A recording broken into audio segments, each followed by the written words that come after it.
Well, BTHV1 here. So what you're probably wondering, what the heck kind of a mad scientist thing I got happening here. But what I'm going to do is I'm going to take those 12 jugs of windshield washer antifreeze. So walk nice and slow, don't shake the camera. And we're going to add them to the rear tires of my John Deere yard tractor through this little adapter here. And what this is going to do for me, it's going to provide me with a ballast for these rear tires. I checked into the potato weights. They call them for the, I think they're called potato weights, for the John Deere tractors in there. If you can get them, they're on eBay. They're expensive, more than $100 with the bracket. So this whole setup is only going to cost me $35, including this little tool that I can reuse. I got the 12 jugs of antifreeze from Wally World for $2 a jug, and there's 4 liters per jug, and I estimate 3.5 jugs per tire, which will give me about 40 pounds of weight on each side, and that's quite a bit for a yard tractor. So that is my plan. So the first thing I have to do, jugs of antifreeze into this pail, and I've got my sump pump from the house, my little wizard. And we're going to purge the lines first, and then we will add the windshield washer antifreeze to the tires. Now what's going to happen is they're going to equalize in pressure from time to time, and then we just let off the pressure with this valve here, and it'll burp, and we're going to fill the tire to 25% empty or 75% full, and that is the goal. So as I'm using my laptop, and this is a very wet environment, we're going to put the laptop back down over on the bench, and I'll update you periodically on how this is going. Okay, tubers, things are going great. The antifreeze is going down, and it's going into the tires over here, and as soon as we stop getting a see if I got that right. As soon as we stop getting a fluid transfer, we will equalize the pressure amongst the tire and the tube, and we'll carry on. It's kind of fun. This is better than grade 9 science. So what I'm going to do now is I was smart enough to put the pump switch on a... Oh, this is hard with the laptop. Smart enough to put this pump switch on a switch. So we're going to turn that off, and we're going to wait for the pressure to equalize between the tire and the pump. One moment please, my furnace is on and the door is wide open. There, mitigated that. So we're going to add another jug. I'll just keep you right here.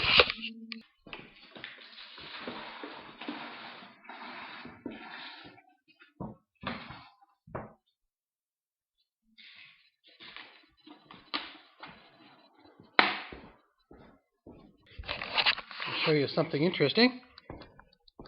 I love farting around like this.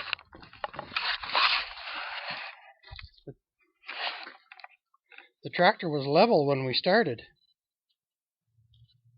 so it's taking some weight. Alright, we've used almost 5 liters, and we're getting, gotta be careful here, we're getting liquid to the valve. If you saw that. We'll do the other side too. So now we're going to see if we can get that valve in there without spilling too much of that fluid.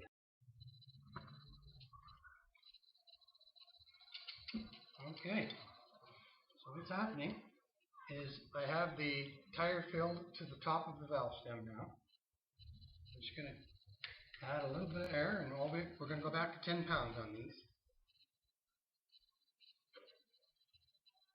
A lot of air. Coming out.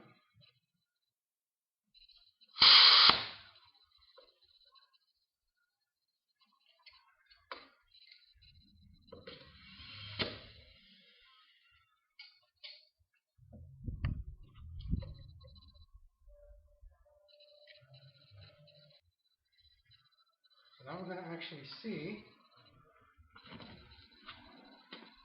where the air is, where the liquid is in this tire.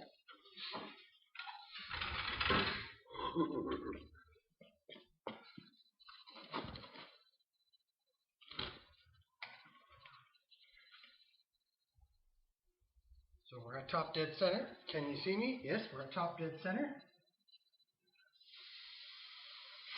So there's the liquid there. So we're right across here. More air in there.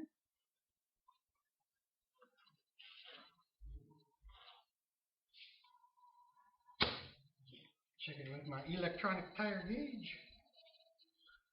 14.5 pounds. Sure doesn't hold very much. 13.5 pounds.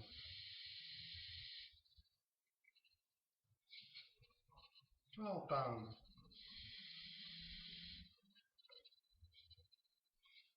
11.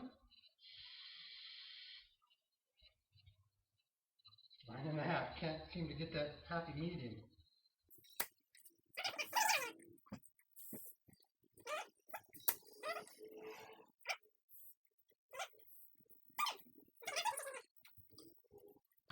So, folks, that's, pardon me, this is how much I had left. Pretty much 4 liters. And there's 4 empty ones on the ground over there. So I figured that was, my guess was very close, 3.5 liters per tire. But believe it or not, I'm going to filter this. So now we're going to do the other side later. Hi, BTHV1 here. Well, I'm slowly getting this figured out. When you purge the hose, just put the other end of the free end of the hose back in the pail and let it circulate until you get a hose full of antifreeze. And this now I've got set up nice and tight. I didn't get the other one. Oops, I didn't get the other one tightened up tight enough. And so now we are ready to do our thing.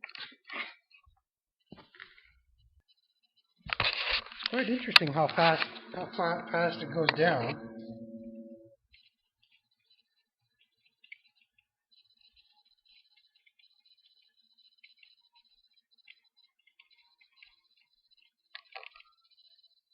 It'll be fun to edit.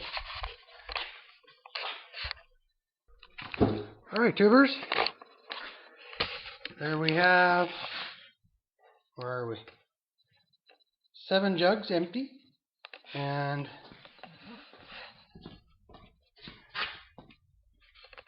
a half of one there.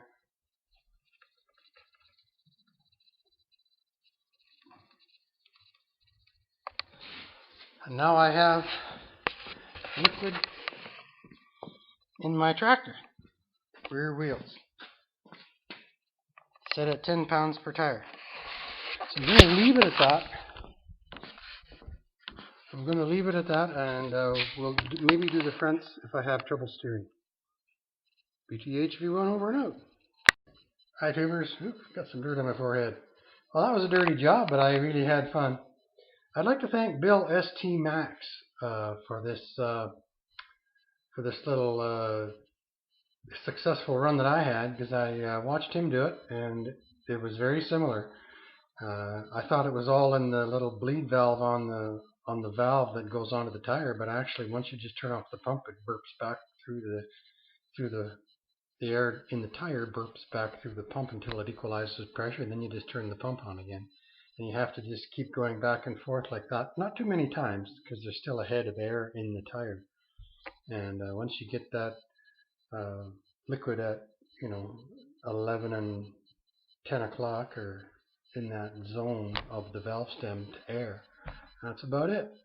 So anyway, thanks again, Bill ST Max, for guiding me through that, and all the best. This is going to be fun to put online, even though it's still with my webcam on the laptop. I'm waiting for my digital camcorder to come back from the doctor. It's sick. It's got a broken something. Internal injuries. So anyway, BTHV1 over and out.